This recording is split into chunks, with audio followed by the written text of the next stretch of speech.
Germany gave us some of the greatest performance machines ever built.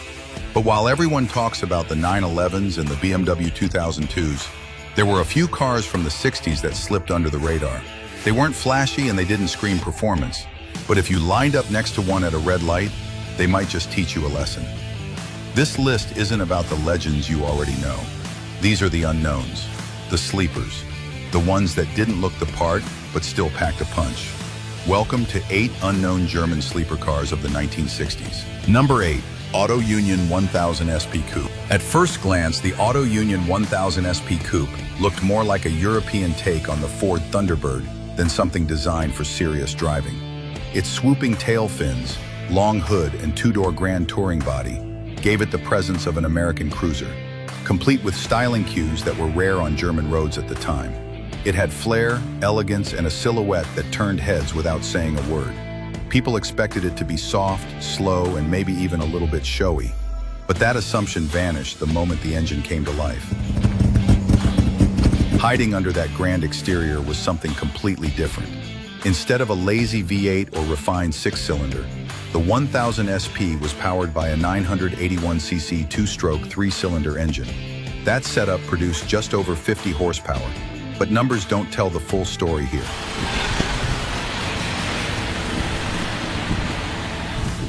The car weighed less than 900 kilograms, and the power delivery was sharp and eager. It didn't hum, it crackled and buzzed like a finely tuned chainsaw. Paired with front-wheel drive and a crisp 4-speed manual, it gave drivers a completely different kind of performance experience. It was not about brute force. It was about momentum, balance, and rhythm. On tight, winding roads, it surprised everything it came across. Drivers who knew how to keep the revs up could turn this stylish coupe into a point-and-shoot rocket. What made the 1000 SP so compelling wasn't just its looks or its oddball drivetrain. It was the contrast. It looked like something that should have been gliding along coastal boulevards, but instead, it carved through back roads with confidence and control. Auto Union, which would eventually evolve into Audi, didn't set out to build a street racer. But by mixing American-inspired styling with an ultra-light body and a rev-happy engine, they accidentally created one of the earliest examples of a European sleeper coupe. It didn't need aggressive marketing or a motorsport pedigree. It just needed the right road and a driver who appreciated something different. And once it had both, the 1000 SP proved that style and performance didn't have to be loud to leave a mark. Now, if the 1000 SP was all about elegance and surprise, the next car took a different approach. It was quieter in design, but quicker than you'd think. And this one didn't just hint at performance, it delivered it with absolute consistency. Number 7. Borgward Isabella TS. In a decade where German roads were increasingly filled with the polished precision of Mercedes-Benz and the rising ambition of BMW, Borgward quietly carved its own lane.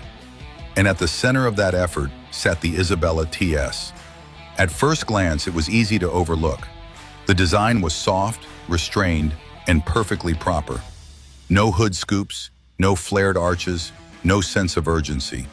Just an elegant little coupe or sedan that looked more at home outside a university or museum than anywhere near a racetrack. But the TS was not built to show off. It was built to perform.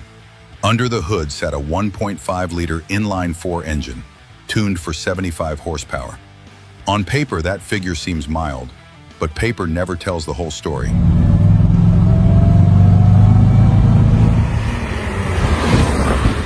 The Isabella was a lightweight machine, tipping the scales at under 1,000 kilograms. That meant the power-to-weight ratio was more than respectable. When paired with a crisp 4-speed manual transmission and fully independent suspension, a rare feature for a mid-market car at the time, it transformed into something far more capable than its appearance let on. The TS could cruise effortlessly at Autobahn speeds, and more importantly, it offered balance and composure in the corners that surprised anyone who underestimated it. Drivers who knew how to work the gearbox and keep the revs in the sweet spot could unlock the car's hidden energy. And for many, it felt more engaging than some of the more expensive luxury sedans of the time. But despite its strengths, the Isabella TS never got the chance to rise to stardom. Borgward, a company with big ideas but shaky finances, collapsed in 1961. The TS became a casualty of corporate instability, not poor design. Today, the car is more of a whisper in German automotive history than a headline. You won't see it at major concours events. You won't find it mentioned in books about performance icons. But to those who know, the Isabella TS holds a special place. It was a graceful sedan that had no business being that quick, no intention of showing off, and no problem keeping up with faster company. It was, in every sense, a true sleeper. And just as the Isabella showed how subtlety could hide speed, the next car decided to ditch subtlety entirely. It still came from a small German company, but it traded elegance for raw noise, featherweight design, and an engine that sounded like nothing else on the road. Number 6. DKWSP 1000 Roadster. At a glance, the DKWSP 1000 Roadster looked like it had just rolled off an Italian design sketch. With its sculpted fenders, smooth profile, and low-slung roadster stance, it gave the impression of something meant for the Riviera. In fact, many people who saw it for the first time assumed it was a coach-built import. The nose resembled an Alfa. The tail had just enough flair to suggest something more expensive. But what lay under the skin told a very different story.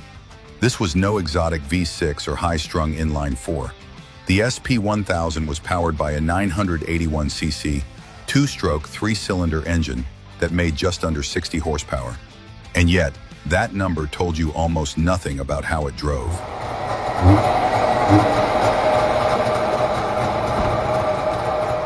Because the DKW was incredibly light, barely tipping the scales over 700 kilograms, pair that with front-wheel drive, a close-ratio 4-speed manual gearbox, and a chassis tuned more for agility than comfort, and you had a machine that came alive on tight back roads.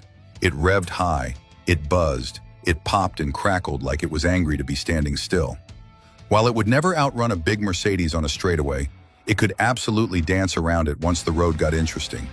Driving the SP1000 was never about raw speed. It was about feedback and motion. Every input felt immediate. Every corner begged to be attacked. And the more you pushed it, the more it responded with surprising balance and poise. For a car that looked like a fashion statement, it delivered something far more meaningful. It was precise, it was addicting, and it gave you the kind of grin most modern cars struggle to deliver.